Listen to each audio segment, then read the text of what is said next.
बात चीन की भी कर लेते हैं, जो फिर से भारत को आग दिखाने की कोशिश कर रहा है। चीन ने जम्मू कश्मीर के शख्सगाम घाटी इलाके को अपना बताया है।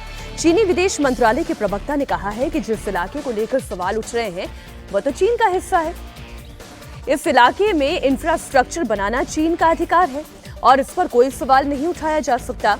चीन इसी इलाके में सीपैक के जरिए पाकिस्तान तक सड़क बना रहा है। भारत शख्सगाम घाटी में किसी भी विदेशी अवैध निर्माण के खिलाफ रहा है।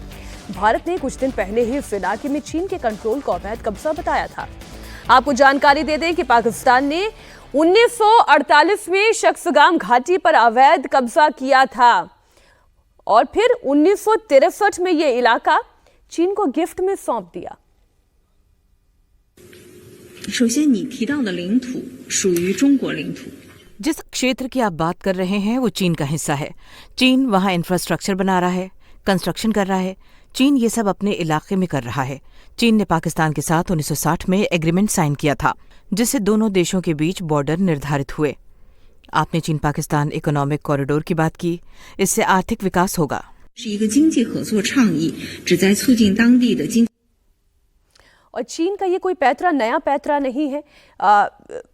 भारत एक इंच भी नहीं छोड़ेगा ये कहना तो ठीक है, लेकिन जिस तरीके से चीन अपनी विस्तारवादी नीति पर काम कर रहा है, इसमें शारदा नदी के ऊपर नेपाल की तरफ एक डैम बनाना भी शामिल है, तो ये सारे भारत की चिंताएं बढ़ाता है। देखिए, ये चीन की विस्तारवादी नीति जो है ये धीरे धीरे करके भारत का बॉर्डर खाना हो, वो सेंट्रल एशिया को छोड़ दीजिए तो हमेशा साउथ एशिया के कंट्री, सेंट्रल एशिया के साथ तो उसने समझौता कर लिया, उन तमाम देशों के साथ, अपनी तरह के जो लोग हैं उनके। साउथ एशिया में वो हमेशा उसकी लगातार कोशिश रहती है कि भारत का कुछ हिस्सा वो समय समय पर कब्जा करता रहे, किसी तरह से खाता जाए।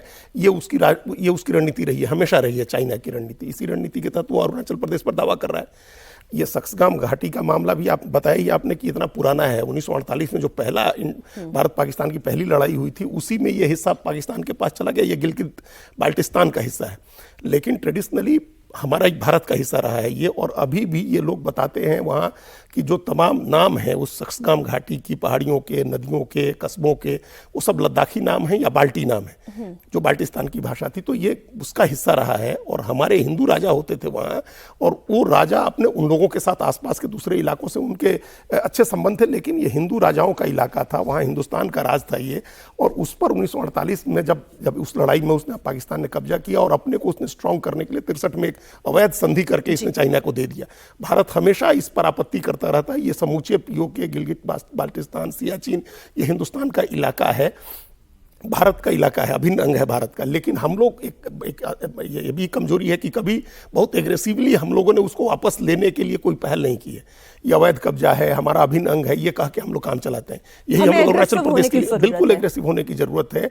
और हम लोग चाइना के साथ जब तक वो तेवर नहीं दिखाएंगे, भाई चाइना का पूरा ये अवैध कब्जा है तिब्बत के ऊपर, 4000 किलोमीटर की हमारी सीमा तिब्बत के साथ लगती थी।